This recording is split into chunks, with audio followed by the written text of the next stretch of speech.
Bienvenidos todos a nuestra hora NEA de este miércoles 27 de enero del 2021, siendo las 19 horas. Agradeciendo a todos ustedes su asistencia en este nuevo formato que hemos venido experimentando ya por segunda ocasión, formato de 1 hora. Esperamos pues se acomode mejor a sus horarios y bueno, nos permite enfocarnos de una manera particular a los temas que estamos tratando.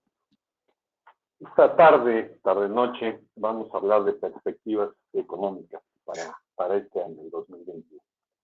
Para ello nos acompañan Juan Carlos García Viejo y nuestro buen amigo Walter Buchanan, que además es miembro NEA desde hace ya un buen rato. Y junto con ellos, Armando Nuricumbo va a intervenir, un amigo nuestro, miembro del comité directivo de NEA, moderando tal vez la sesión de preguntas y respuestas y haciendo alguna intervención durante la presentación de Juan Carlos y de Walter.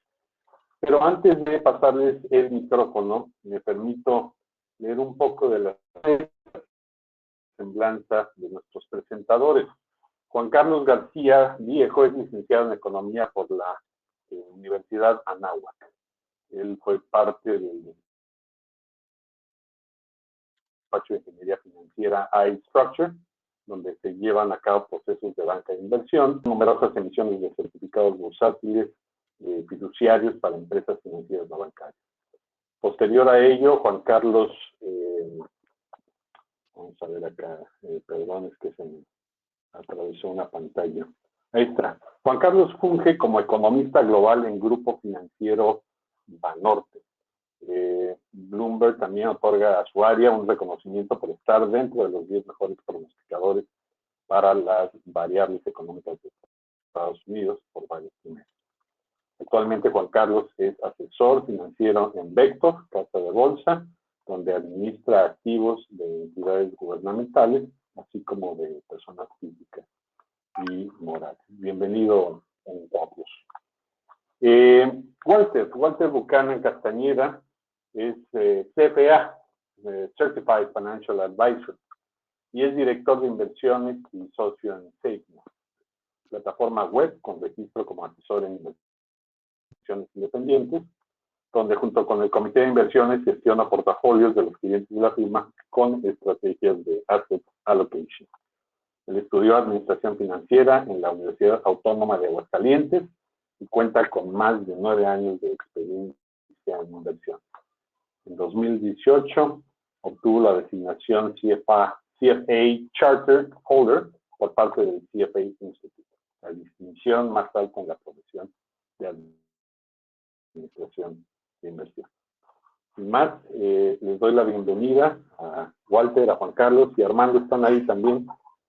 Les entrego el micrófono y les pido a todos los demás que desactiven sus micrófonos, sus cámaras, para dejarlos a ellos solitos haciendo su presentación. Muchas gracias a todos por acompañarnos. Sí, muchísimas gracias, Jesús. Walter, Juan Carlos, gracias. Es un placer estar moderando este panel el día de hoy y pues creo que es una plática que siempre genera mucha expectativa en cuanto a qué podemos esperar para este año, ¿no?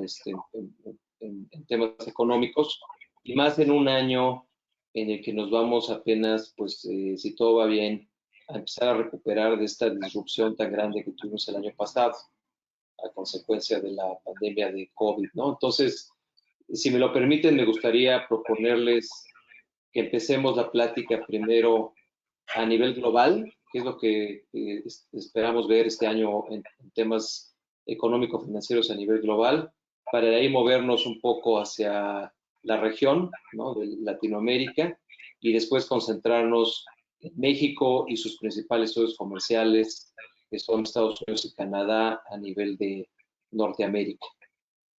Como sabemos, pues todo este tema se ha convertido en una crisis que empezó con una crisis sanitaria y ahora estamos viendo si se resuelve la crisis económica, y esperemos que esto no llegue a una crisis financiera por temas de carteras vencidas, empresas problemadas y demás. Pero no sé si Walter, Juan Carlos, alguno de ustedes quisiera empezar con cómo ven la economía global para el año 2021.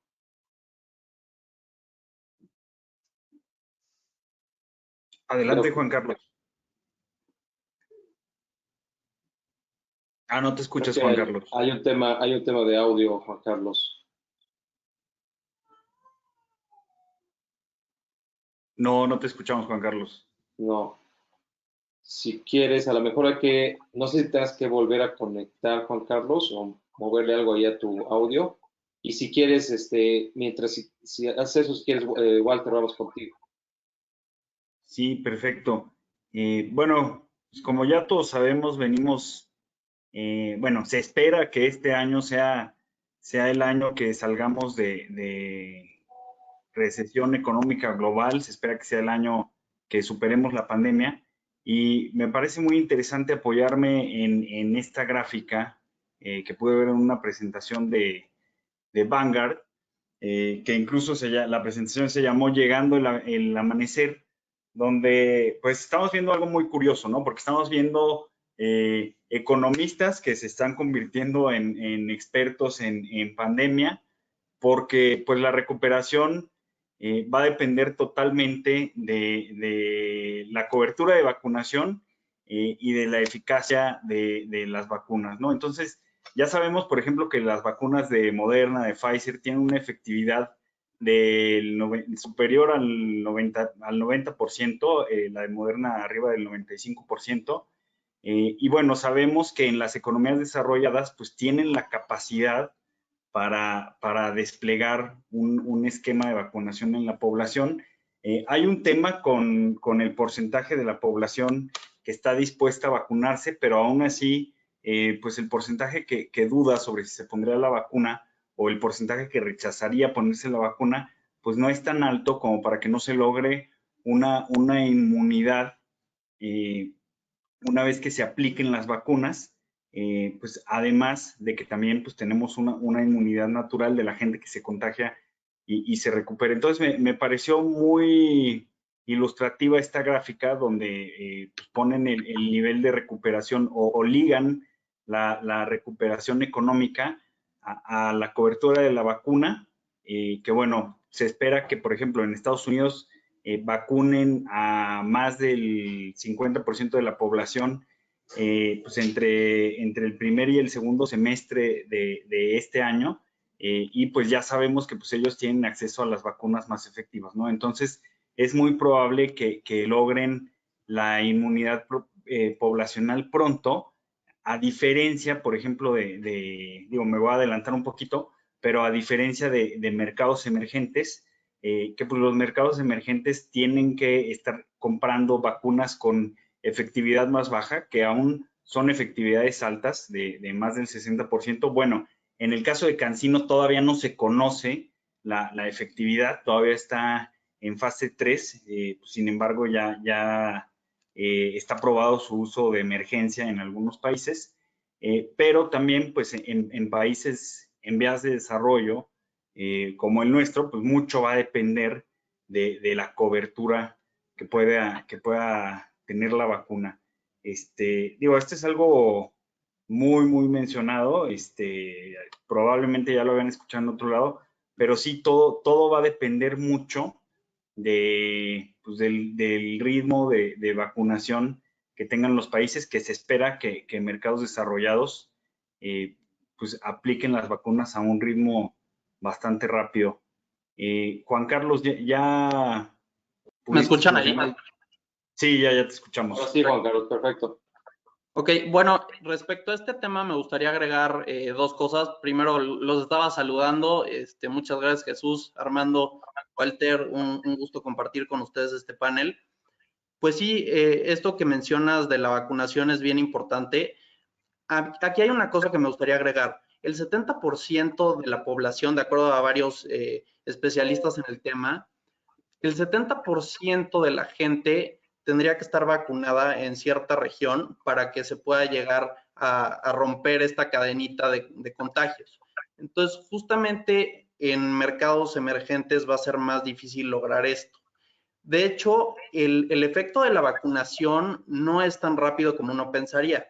Incluso hay países como Israel y los Emiratos Árabes donde se aceleró muchísimo el proceso de vacunación, pero los contagios siguieron por varios meses, semanas o meses, y entonces después ya nos encontramos con que los contagios comienzan a descender de manera importante, pero esto tardó un tiempo. Entonces eso es algo que debemos considerar, sobre todo porque en la primera parte de este año seguiremos con confinamientos y en mi opinión hasta la segunda mitad de este año es cuando ya empezaremos a tener mayor actividad, a lo mejor en algunos sectores como el turismo.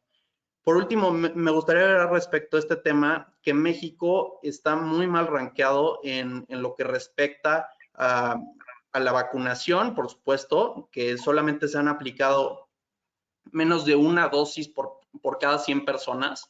Comparado con otros países, esto está súper rezagado. Y por otro lado, la tasa de mortalidad, que es sumamente alta, al igual que la tasa de pruebas positivas, que supera el 40%. Entonces, eso lo único que quiere decir es que se hacen muy pocas pruebas y que la gente que se hace pruebas obviamente es porque tiene algún síntoma y lo más probable es que sí lo tenga. Pues sí, 2020 va a pasar a la historia como el año en que los economistas tuvieron que aprender medicina y volverse expertos en vacunas también. Y sí da un poco de pena ver, digo, yo vi la estadística el otro día, Estados Unidos creo que en una semana vacunó 1 millón de personas, ¿no? Cuando iniciaron el programa, y es posible que en los próximos meses el ritmo de vacunación sea incluso mayor.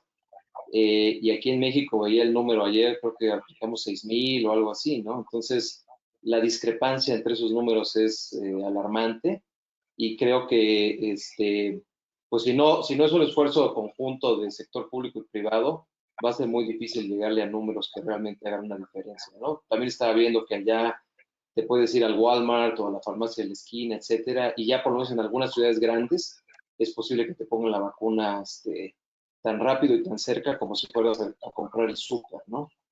Pero entonces, ¿creen que 2021 el nombre del juego va a ser vacunación y qué tan rápido podemos llegar a esta tan deseada inmunidad de rebaño? ¿O hay algún otro tema que vean que pueda afectar la economía global? Pues evidentemente hay otro tema, la verdad, pues tanto el gobierno de Estados Unidos, o sea, tanto el Tesoro como la Reserva Federal, pues tuvieron una respuesta muy rápida al apagón global. Creo que vale la pena, pues también compartir cómo está parado el mundo en contraste con, por ejemplo, la gran crisis financiera de 2008, ¿no? O sea, a pesar de que vivimos una recesión inducida, algo que jamás había pasado en la historia moderna, gracias a los apoyos, los estímulos que estuvimos viendo en países desarrollados, por ejemplo, pues todos los programas que sacó la Fed, que le mandaron cheques a la gente directo por correo, a las personas que se quedaron desempleadas, que mandaron muchísimo dinero para las empresas también, como programas asistenciales para los empleados que pues tenían que o despedirlos temporalmente o definitivamente. Creo que esto ha ayudado muchísimo a que esto no se haga un efecto bola de nieve como pasó en la crisis de 2008, ¿no? Provocada por la burbuja hipotecaria. Y esto lo podemos ver con las solicitudes de quiebra de negocios en los últimos 12 meses. Al tercer trimestre de 2020, pues el número era muy inferior a lo que se llegó a alcanzar en la crisis financiera global, ¿no? Digo, la otra cara de esta moneda es que esto todavía no termina y seguramente en los próximos meses, en lo que se alcanza la inmunidad de rebaño, como decía Juan Carlos, que yo también coincido, pues esto va a ser hasta el segundo semestre de 2021, quizá, hablando de países desarrollados, quizá hasta el cuarto trimestre de 2021, pues podríamos ver incrementos en este número, ¿no? Pero a un año de pues de estar en pandemia, y en marzo vamos a cumplir un año de que empezamos con las cuarentenas en Estados Unidos. En Europa empezaron un poquito antes. Las quiebras no han sido de la misma magnitud que fueron durante la crisis financiera. Esto por la rápida respuesta de los bancos centrales, que pues esto también trae preocupaciones, ¿no? Seguramente hemos escuchado, sobre todo a creyentes de la Escuela Económica Austriaca, pues muy preocupados por la hiperinflación que se va a venir por tanto dinero que están imprimiendo, ¿no? Porque, por ejemplo, o sea, en Alemania prácticamente pues le están regalando dinero a toda la población, pero pues esto ha permitido que la economía salga a flote. Estímulos monetarios, estímulos fiscales, que pues al rato que hablemos de Latinoamérica, seguro Juan Carlos o yo les vamos a mencionar que pues el tema de México es que no, la recuperación va a ser más lenta justamente porque no hubo pues ni estímulos fiscales. Sí hemos tenido una respuesta monetaria, pero no tiene nada que ver con la respuesta de mercados desarrollados, ¿no? Digo que no podríamos tener una respuesta de similar magnitud porque nuestra moneda no es activo de refugio ni es moneda reserva. Sin embargo, pues en México, pues el paquete fiscal realmente fue muy pequeño, ¿no? O sea, prácticamente nulo. No sé qué más puedas comentar, Juan Carlos. Sí, este es un tema bien importante, la parte de los estímulos. Como bien mencionas, las economías avanzadas han logrado implementar programas de estímulo tanto fiscal como monetario. Esto difiere un poquito de lo que observamos a lo mejor en otras de las crisis más importantes de la historia. Si nos fijamos en 1929, tuvimos una crisis económica muy fuerte que duró varios años y eso afectó principalmente a las variables económicas. En la crisis de 2008 vimos más un tema de bolsa, fue un tema más de confianza que se perdió obviamente en el sistema financiero, pero que muy rápido se recuperó por el estímulo monetario. Ahí fue donde se implementó por primera vez el estímulo de compra de activos, que justamente es lo que está mencionando, lo que está poniendo ahí Walter en la gráfica. A partir de eso fue que empezamos a ver cómo el mercado se recuperaba casi al mismo paso que se incrementaba la oferta monetaria, por así decirlo, porque al final es efectivo que se mete al mercado y es pura liquidez que se adquiere y al final lo que se genera es que sacan instrumentos de deuda del mercado y meten liquidez. Entonces, si lo vemos de esta forma, esto ha generado una toma de riesgos bastante importante a partir de 2008-2009 y fue un rally de las bolsas que duró casi 10 años, hasta antes del COVID. Entonces, en este sentido, pues bueno, en esta crisis se conjugó el efecto fiscal y el efecto monetario. Fueron los dos estímulos y de esta forma salieron muy rápido las bolsas. Sin embargo, pues tenemos un tema de salud que es lo que impide que tuviéramos una recuperación más rápida, porque de no ser así, con tanto estímulo estaríamos fuera ya de este tema y la economía comenzaría a recuperarse de una forma mucho más rápida.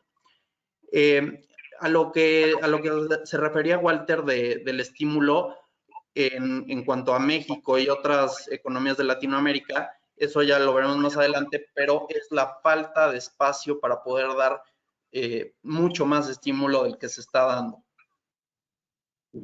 Quizás una pregunta que me gustaría hacerles en esta parte global. Pues tengo muchos amigos se muestran muy sorprendidos del tamaño del estímulo que se ha dado primero en Estados Unidos y luego en otras economías desarrolladas. O sea, ¿hasta cuándo llega el límite en el que se puede imprimir más dinero sin que esto les cause un problema de inflación o un problema de falta de credibilidad de su moneda, ¿no?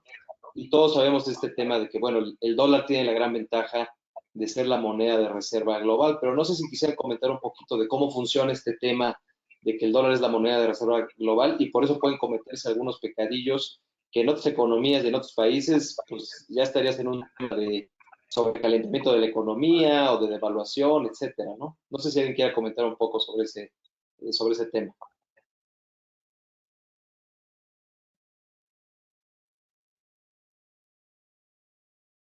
Bueno, si quieres, yo comento al respecto.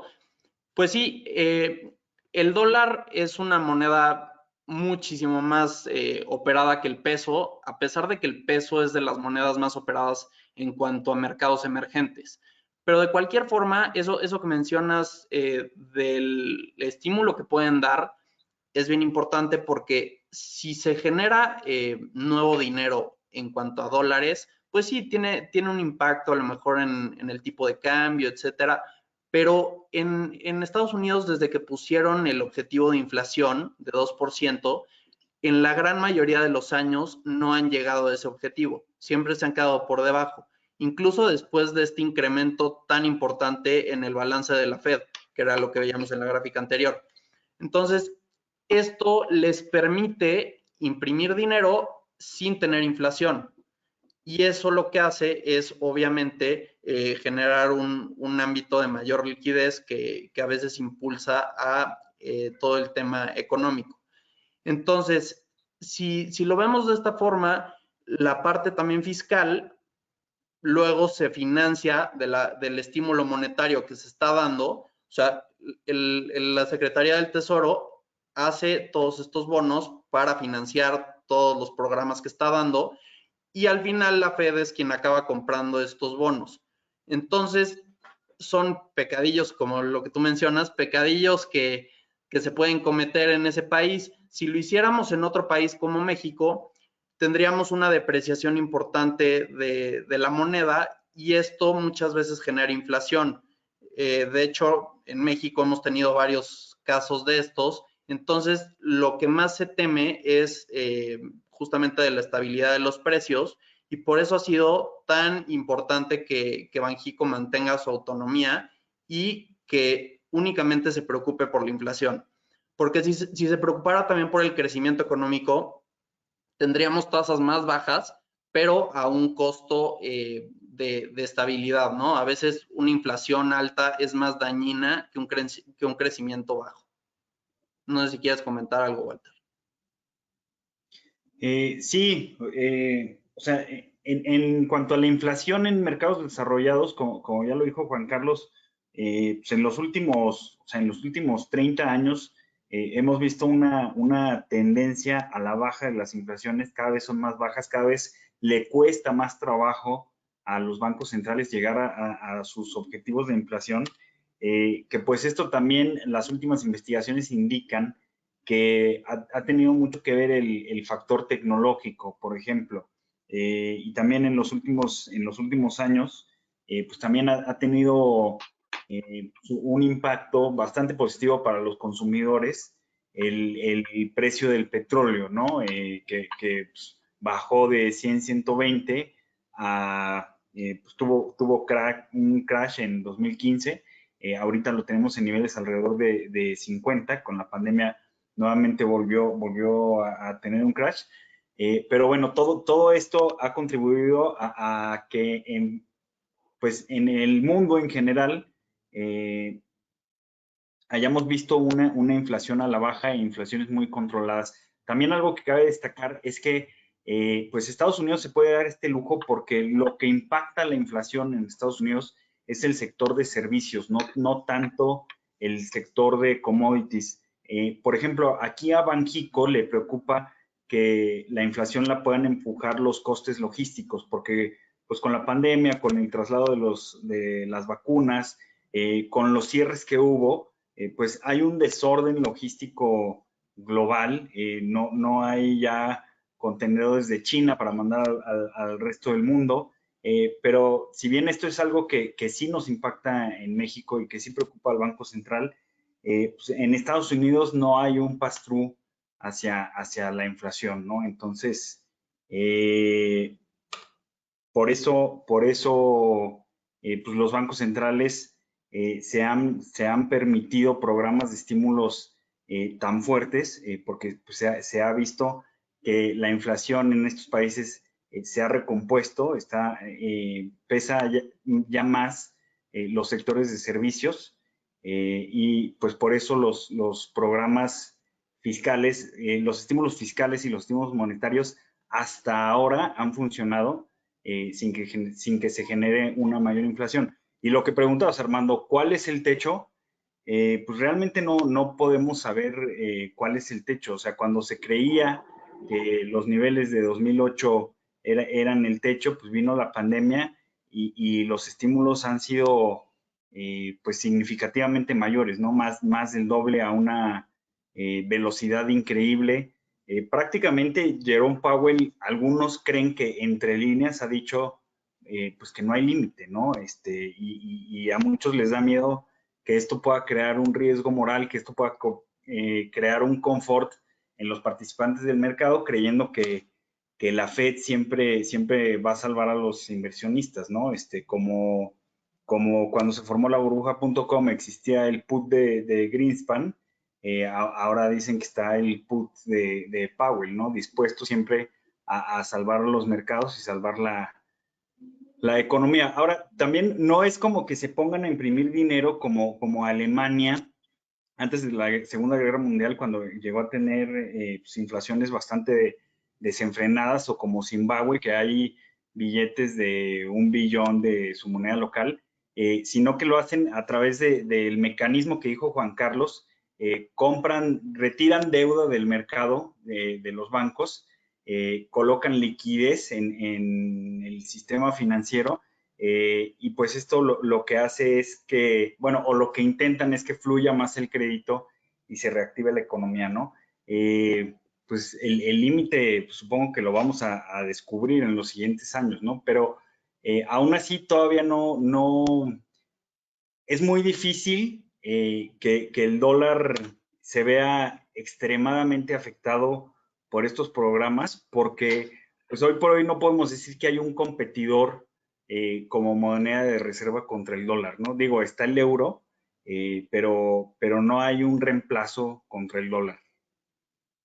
Perfecto, perfecto, Walter. Y un recordatorio a nuestros amigos, si nos quieren ir enviando sus preguntas aquí por el chat, y yo las voy a ir dosificando, digamos, en este tema de global, Latinoamérica y México. Si quieren ya para ir cerrando el tema global, ¿cómo ven entonces la perspectiva de crecimiento de este año? Creo que en números generales la economía global cayó que 5 o 6% el año pasado, quizás este año se va a recuperar 4%, y a nivel de bolsas, ¿sienten que este es un año todavía para ser bullish o es un año más bien ya de precaución? Pues bueno, según el Fondo Monetario Internacional, vamos a tener un crecimiento mundial de alrededor del 5%, luego de una caída del 4% en el año pasado. Eso quiere decir que más que compensaría la caída. Sin embargo, hay que meterse a las cifras para ver bien qué es lo que está pasando, porque China no decreció este año. Es más, creció arriba del 2%. Y para este año se espera que crezca alrededor del 8%. Entonces, en realidad, China es el motor ahorita de la economía global. De hecho, las economías avanzadas, tal como Estados Unidos o la eurozona, no van a recuperar su nivel previo de actividad a la pandemia hasta el 2022. Entonces, esto nos dice que, pues obviamente, la economía no se va a haber recuperado todavía. Incluso en México, yo estimo que sería hasta 2023 cuando veríamos el nivel de actividad previo a la pandemia. Entonces, pues bueno, sabemos que la bolsa no es muchas veces un proxy de la economía. De hecho, hay veces en las que se mueve bastante diferente y ya lo vimos el año pasado. Mucha gente que ve el análisis fundamental, que era como antes más invertía. Hoy en día podemos ver que el análisis técnico o incluso la pura especulación genera más rendimiento que estar invirtiendo de forma fundamental. Entonces, eso es lo que hemos estado viendo. De hecho, los estímulos es lo que más ha impulsado a las bolsas. Las bolsas yo diría que son incluso adictas al estímulo. Pero en el año pasado vimos algo muy curioso, porque cada que salía Jerome Powell o salía alguien del secretario del Tesoro o demás, venía una caída de las bolsas después del anuncio de algún estímulo. Y eso era porque todavía no se sabía la gravedad de la situación. Pero una vez que el mercado detectaba cuál era la gravedad, entonces por eso justamente venían esas caídas y poco a poco el estímulo fue entrando. Lo que mencionaba Walter, por ejemplo, los cheques de estímulo, que es prácticamente dinero para la gente, eso es algo que todavía no podemos hacer en México y yo creo que por mucho tiempo no lo podremos hacer por el espacio fiscal que existe. Y también por la parte monetaria, que muy rápido se bajaron las tasas y muy rápido se incrementó el balance. Entonces, ¿qué nos espera este año en las bolsas? Pues nos espera una subida adicional. Sin duda, las bajas tasas de interés incentivan la toma de riesgos, porque los portafolios de inversión no pueden estar invertidos en treasuries que pagan menos del 1% anual. Entonces, en este sentido, pues las bolsas van a seguir subiendo porque es una manera de especular y de tener mejores rendimientos. Hay otros activos como el oro, que el oro se ve beneficiado cuando vienen periodos de inflación, de hiperinflación o inflación un poquito más elevada de los objetivos. Sin embargo, ahorita pues parece que todavía no es un momento en el cual se venga una hiperinflación. Si en 2008-2009 no hubo inflación después de ese incremento en el balance, yo no veo que venga una inflación tan elevada en los próximos meses. Y pues bueno, entonces las bolsas van a seguir subiendo, las utilidades han mejorado, las perspectivas para las empresas han mejorado, pese a que algunas no estén en los niveles previos a la pandemia, como pueden ser las acciones de turismo, las acciones industriales. Creo que ahorita se ha promovido el hecho de invertir en bolsa, incluso los ratios de precio-utilidad están bastante elevados.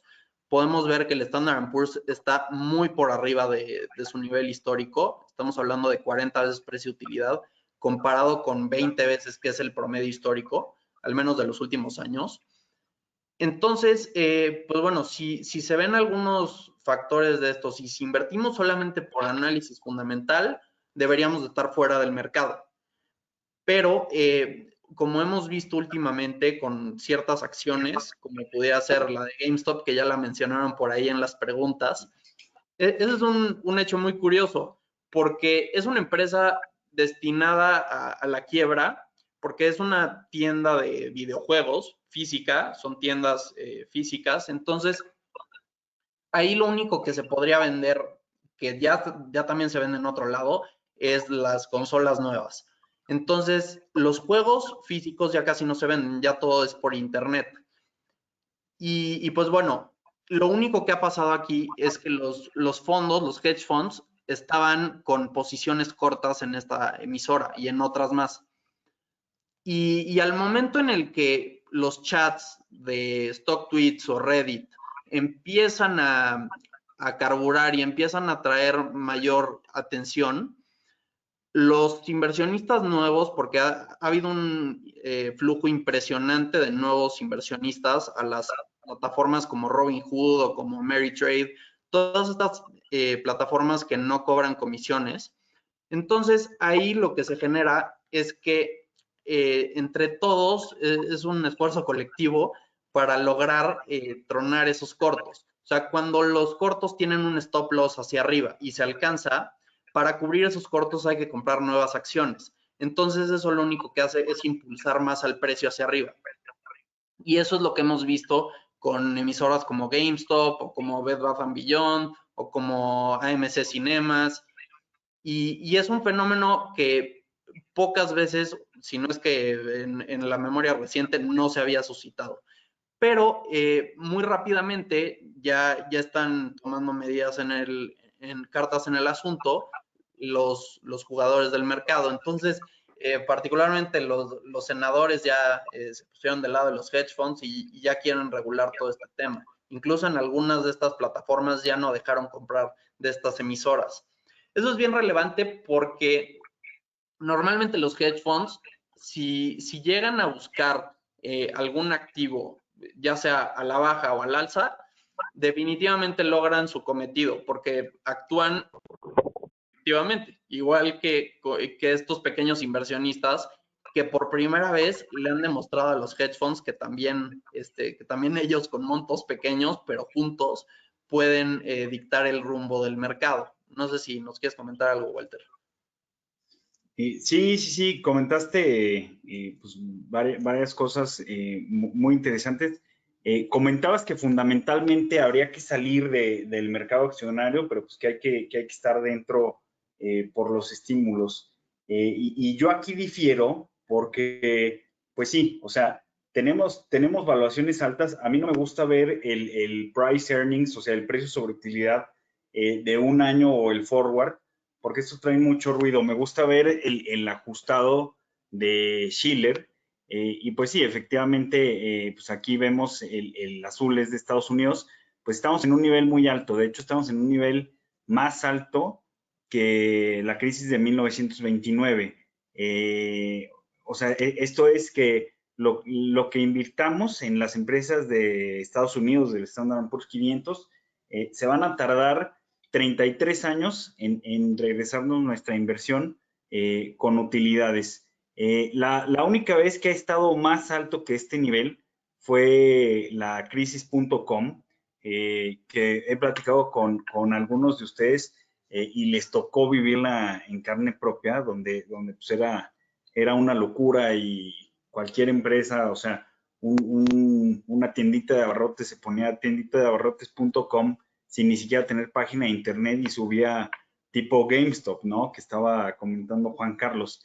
Pero si nos ponemos a ver las tasas de interés, cómo están las tasas de interés ahorita, pues nos damos cuenta de que están en un nivel muy bajo, súper bajo. O sea, estamos hablando de que los bonos del Tesoro a 10 años te están pagando el 1% en Estados Unidos en dólares. O sea, estamos hablando de tasas reales negativas, porque si le quitas el objetivo de inflación de la Fed, que es 2%, pues estás hablando de que si inviertes en treasuries, en términos reales vas a estar perdiendo dinero.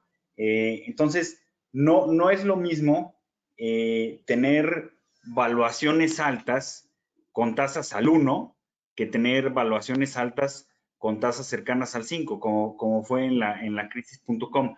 No estoy diciendo que vayamos a alcanzar las valuaciones que vimos en la crisis.com, pero definitivamente pues está comprobado que la renta variable es lo que más genera riqueza, rendimiento y dinero a largo plazo. Y pues sí, o sea, definitivamente si queremos generar más rendimiento para nuestro portafolio y para nuestras inversiones, el único camino hoy es tomar más riesgo. Claro, hay formas de diversificar el riesgo y de no hacerlo pues, como si fuera un casino o como si fuera Las Vegas, como estas personas que mencionaba Juan Carlos de Reddit, que se ponen a tronar hedge funds y a tradear penny stocks a la lobo de Wall Street. Pero pues evidentemente, si queremos más rendimiento, la única forma es a través de más riesgo. Y si lo vamos a hacer, si vamos a tomar el riesgo de renta variable, pues tenemos que asegurarnos que podemos tolerar eso como inversionistas y que tenemos el horizonte de inversión, porque si no, pues a la siguiente crisis que nos toque, pues nos vamos a asustar, nos vamos a salir y en vez de ganar dinero vamos a perder dinero, ¿no? Entonces, pues sí es importante mencionar eso, que si queremos generar rendimiento, pues tenemos que tener el estómago para hacerlo. Perfecto, Walter. Muchísimas gracias. Si quieren, les pediría que nos movamos al tema de Latinoamérica. Y antes de pasar a este tema, igual por ahí hay una estadística que vi la semana pasada. No me queda mucho el número, hay que investigarlo, pero creo que hay 5 o 10 trillones de dólares que están sentados en cuentas con tasas de interés negativas, ¿no? Entonces, todo ese dinero eventualmente va a buscar más rendimiento y un lugar, pues ya veremos si será la bolsa o real estate o algún otro tipo de activos, ¿no? Pero vamos a... Hay más o menos entre 17 y 19 trillones de dólares en instrumentos con tasas negativas. Tasas negativas, ¿no? A nivel global, sí. Bueno, pero vámonos, por si no se nos va a comer el tiempo. Latinoamérica, muy rápido, ¿ven algún tema, algún país en particular con algún riesgo específico o algún país que tenga un upside interesante este año? Brasil, Argentina, Chile, Venezuela, algo que les llame la atención de Latinoamérica para 2021. Pues mira, Pues sí. México, o sea, sin duda lo que a mí me llama la atención es México, porque por ejemplo, en términos de crecimiento, Brasil, como su paquete fiscal fue más grande, pues Brasil va a tener un mejor crecimiento en 2020 que México, quizá en 2021, pero algo que me llama la atención es el potencial que tiene México. ¿Por qué tenemos una moneda que resultó ser muy estable en 2020 después de la pandemia? Nos fuimos a 25, pero la recuperación fue impresionante, algo que no sucedió en Brasil. ¿Por qué se dio esto? Esto sucedió justamente por la parte fiscal. México, ante sus peers latinoamericanos, o sea, ante Brasil, ante Chile, Colombia, lo que resultó contraproducente al no reactivar la economía y que va a resultar en un crecimiento de 2020 muy malo, a futuro se puede aprovechar porque nos dejó en una posición fiscal sólida respecto a los países latinoamericanos. Esto le ha dado credibilidad a la moneda mexicana, le ha dado credibilidad a la deuda mexicana, pero si el gobierno no sabe aprovechar esto, pues esto se puede volver en contra si no se detona el crecimiento. Si no se detona el crecimiento en México, por mucho que se tenga una disciplina fiscal, pues sí entran en riesgo cosas como el grado de inversión y como la confianza de los inversionistas, que lo podemos ver en la inversión extranjera directa en nuestro país. También hay un peligro de que el país no crezca, porque, bueno, la mayoría de los instrumentos de deuda de México, o sea, la mayoría de los bonos gubernamentales están en manos de extranjeros, la mayoría en Estados Unidos, que en 2020 hubo una salida de flujos, pero digamos, fue una salida un poco natural, porque hubo salida de flujos de todos los países emergentes hacia activos refugio como en Estados Unidos. Los últimos meses se frenó esta salida, pero si los inversionistas no ven crecimiento en México y no ven que la inflación sigue controlada, pues sí hay un riesgo muy fuerte de que todo ese dinero se salga. Ya lo habías comentado tú, Armando, o Juan Carlos, se espera que Estados Unidos crezca en 2021 un 5%, esto pues también por efecto base por el golpe que hubo en 2020, y como México es el principal socio comercial bueno, como Estados Unidos es el principal socio comercial de México, ahí es donde se podría beneficiar México, o sea, más nuevamente por un factor externo que por factores internos, ¿no? Entonces, realmente los extranjeros, o sea, los mexicanos vemos a México muy mal, me incluyo, pero los extranjeros no nos ven con tan malos ojos, ven potencial de crecimiento, ven disciplina fiscal, pero pues los siguientes años, o sea, ahorita no podemos evaluar si la decisión de la austeridad fiscal fue buena o no. Yo creo que esa respuesta la vamos a tener en los siguientes años y va a depender de si vemos que se da un buen crecimiento económico o no. Que sinceramente yo tengo mis dudas, pero sí me llama la atención que por fuera no nos ven tan mal. Y no es el caso de Brasil, que los estímulos fiscales que realizó el año pasado, pues comprometen su posición, probablemente va a tener que hacer recortes, va a tener ajustes, o van a tener que ver que su moneda se siga depreciando. No sé si quieres agregar algo, Juan Carlos. Sí, claro. A mí me llama, de Latinoamérica me llama la atención particularmente Perú y Chile. ¿Por qué? Porque vienen elecciones generales.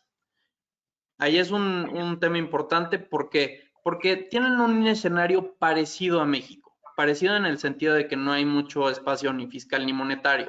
Entonces, los estímulos que se hayan llegado a dar, que se haya hecho ese esfuerzo, pues han tenido su impacto, han salido de la pandemia parecido a México, con un poco de dificultad y sin un vecino en el norte como Estados Unidos, que pues nos ha ayudado a lo mejor en la parte manufacturera.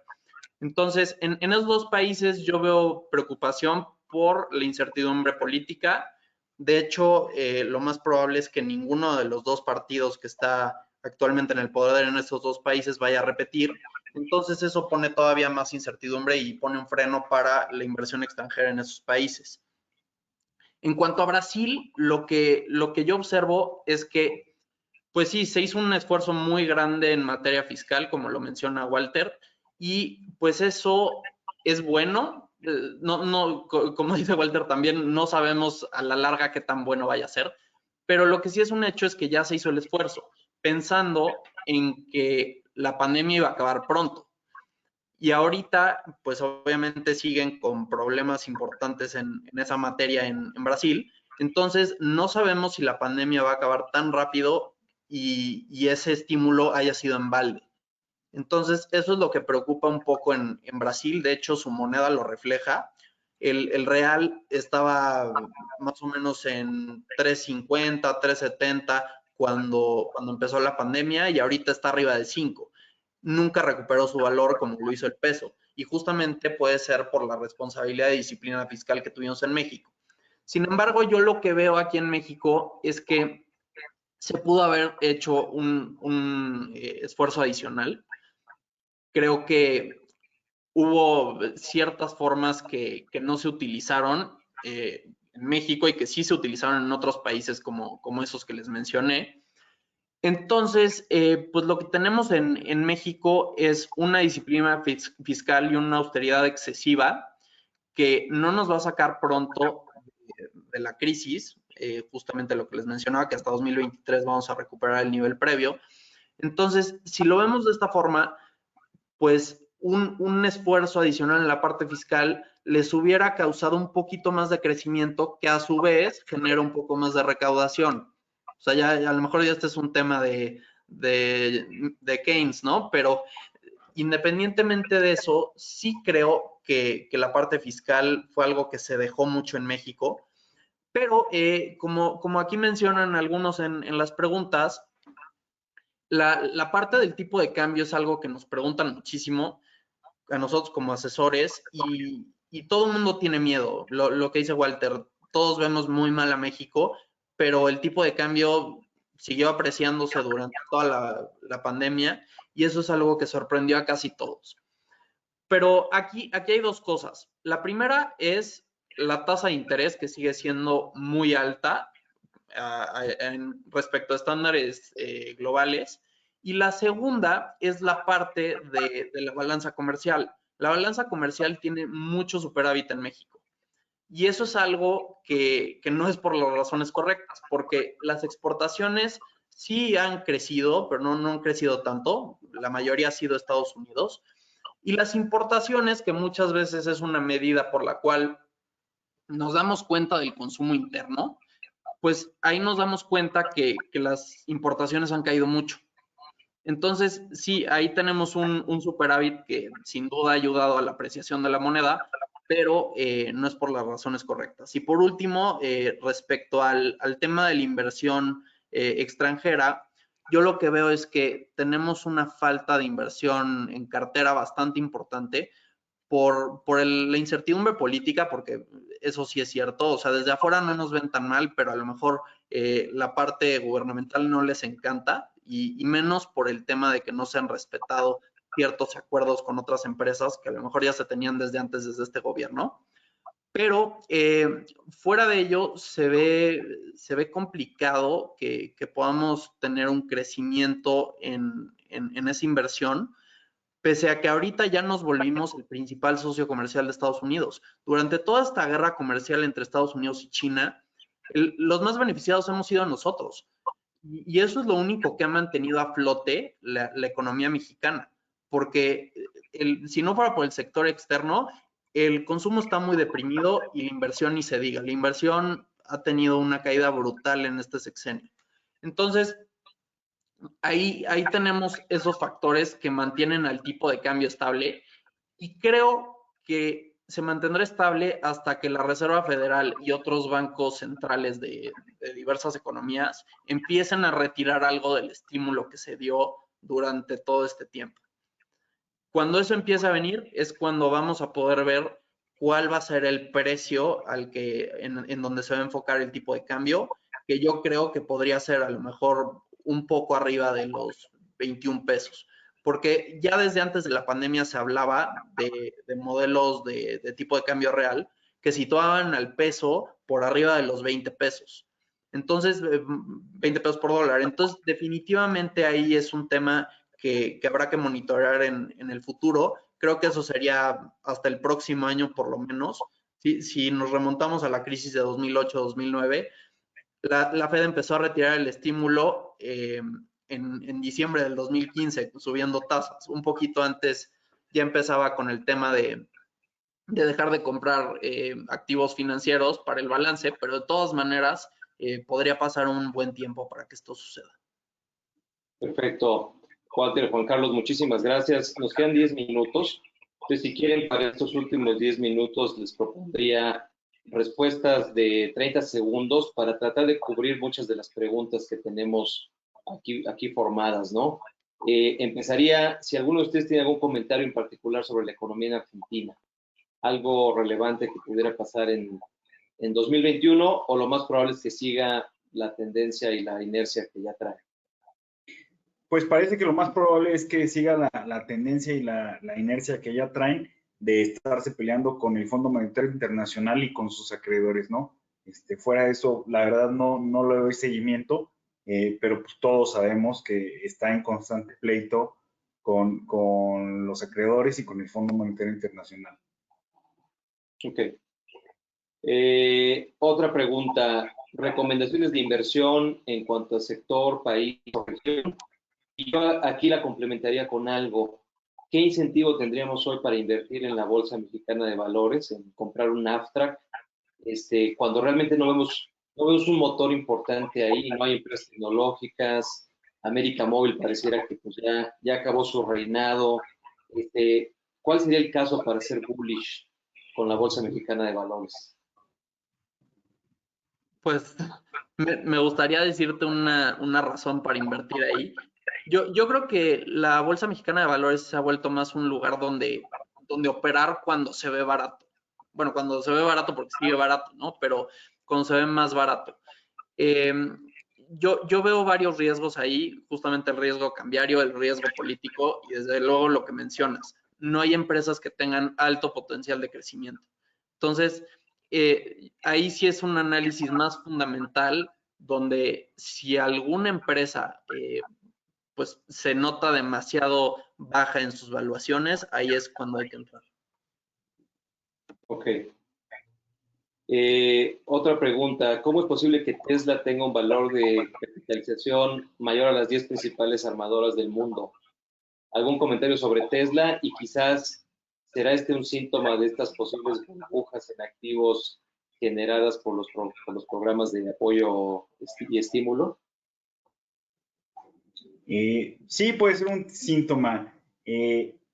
Pues todo es posible, ¿no? En el mercado de valores, o sea, invertir, no se trata del estudio puntual de los números, y las inversiones se trata del estudio del comportamiento de la gente con el dinero, ¿no? Entonces, pues vemos pronósticos pues muy irreales de Tesla, donde va a recibir muchísimo flujo en el futuro, en los siguientes 5 o en los siguientes 10 años.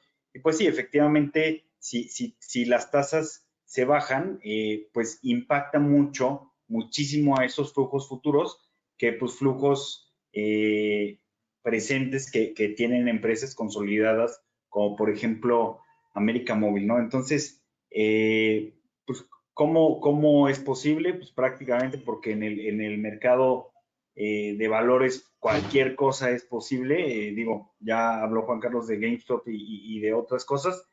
Que sea racional o que sean precios razonables, pues eso ya es tema de otra discusión que ya no me alcanza el tiempo para responder. Perfecto. A mí rápido me gustaría comentar muy brevemente al respecto. Creo que está sobrevaluada, no sabemos qué tanto. La capitalización de mercado es arriba de los 800 billion, que me parece bastante elevado, suponiendo que la siguiente armadora en valor de mercado es de 200 billion, y luego sigue otra eléctrica que es NIO, que tiene 100 billion. Entonces, estamos hablando de que hay especulación al respecto. Creo que hay un factor en contra para Tesla, y que es que los precios de los coches son bastante elevados. Entonces, a mí me parece que sería difícil que pudieran dominar el mercado por completo con precios tan elevados. O sea, a mí se me hace bastante similar la marca a lo que podría ser BMW. Entonces, si tenemos en cuenta que los autos de combustión interna ya no se van a poder vender después de 2030 a 2050, dependiendo del lugar. En California se dice que a partir de 2030 ya no vendes coches de combustión interna. Entonces, sí es algo importante. Creo que el negocio no solamente son los coches, sino también las baterías, pero bueno, hay que estar muy atentos a este sector porque hay muchísima especulación alrededor de todo el tema de las baterías, de los autos y en general de todos los coches eléctricos. Es una industria que está muy subiendo mucho, pero con mucha especulación. Sí, y algo rápido que se nos olvidó mencionar a Juan Carlos y a mí, hasta el mismo Elon Musk ya dijo que el precio de la acción le parece caro, ya mandó un correo a sus empleados diciendo que las expectativas del mercado son muy altas, pero pues que ellos sigan trabajando. Tesla puede caer 50% y no deja de ser una gran empresa. Perfecto. Muchas gracias. Bueno, hay muchas preguntas, muchas sobre tipo de cambio y tasa de interés que creo que ya se comentó, otras que ya no vamos a poder cubrir, pero me gustaría cerrar con dos temitas que dan para otra conferencia. Pero bueno, tratemos de resumir las respuestas a 5 minutos. Uno es las expectativas ahora de la relación México-Estados Unidos, ¿no? Con el cambio y la llegada de la administración Biden. ¿Cuáles son los temas importantes que quizás pudieran cambiar? Y el otro es el posible efecto del ambiente político en México por las elecciones intermedias, ¿no? Ahí, digo, pues a lo mejor más que predecir el resultado, pues ver escenarios de lo que pudiera pasar dependiendo de los resultados de las elecciones. No sé si alguien quiera comentar algo sobre esos dos pequeños temas. Sí, pues bueno, en la parte de la relación con Biden, creo que fue una muy mala señal el hecho de no reconocerlo a tiempo, el tardar tanto en reconocer los resultados de las elecciones presidenciales. Por otro lado, pues son presidentes muy diferentes, porque López Obrador es anti-establishment completamente, al igual que lo era Donald Trump, y por eso la llevaban relativamente bien. Creo que mientras Estados Unidos no se meta con el tema de revisar la aplicación del TEMEC, o sea, de revisar el cumplimiento en cuanto a salarios y otros temas, creo que todo va a estar muy bien. Y mientras no terminen esa mala relación con China. Eso sería lo primero. Y lo segundo es que México colabore con Biden para poder sacar la reforma migratoria. Eso es algo que llevan pues, prometiendo mucho tiempo y todavía no se ha logrado. Entonces, hay que ser bastante precisos en la ayuda que se da a Centroamérica. Lo tienen que hacer de forma conjunta, pero también tenemos que tener mucho cuidado con no dejar pasar migrantes, todo ese tema, para que pueda salir la reforma migratoria y finalmente muchos inmigrantes puedan sacar su ciudadanía y se mantenga el programa de los Dreamers.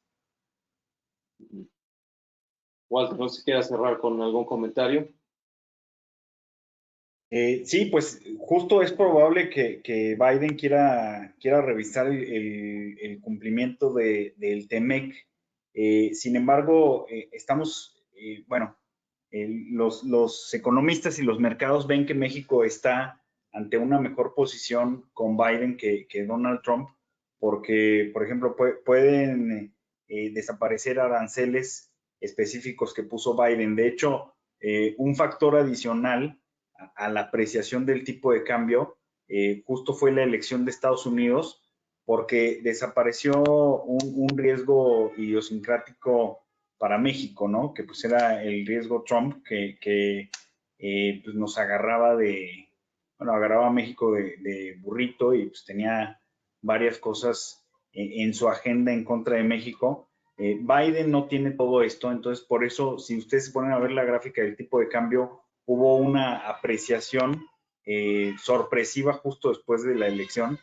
Entonces, esto es porque se espera que con Biden mejore la relación México-Estados Unidos, a pesar de que se puede tomar mal que mande supervisores a vigilar el cumplimiento del TEMEC, ¿no? Sin duda, pues el TEMEC nos deja muy bien parados para aprovechar el lugar como primer socio comercial de China. Pues como ya lo habíamos mencionado, tanto Juan Carlos como yo, el que Estados Unidos sigue siendo un motor de crecimiento para el mundo, y el que nosotros seamos su principal socio comercial, pues es algo que puede generar sorpresas positivas para el alza en México. Y pues eso sería todo, Armando. Perfecto, Walter. Juan Carlos, muchísimas gracias. El tiempo sabía que no nos iba a alcanzar, pero creo que le dimos una buena peinada a un número de temas importantes. Muchísimas gracias por su participación, y no sé si Rodrigo o Jesús quieran cerrar la sesión como siempre, por favor. Rodrigo, ¿por qué no nos diriges unas palabras de ti? Y muchas gracias. Pues muy interesante la conversación que hemos tenido esta tarde, esta noche. Y bueno, pues quiero agradecer sinceramente a Jesús Bush, a Armando Nuricumbo por su moderación. Realmente ellos nos ayudan a que aprendamos más de los expositores que tenemos.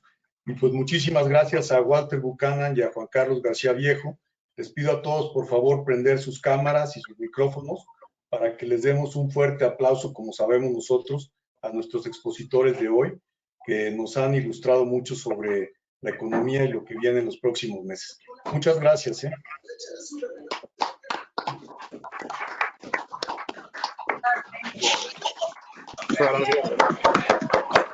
Gracias. Muchas gracias.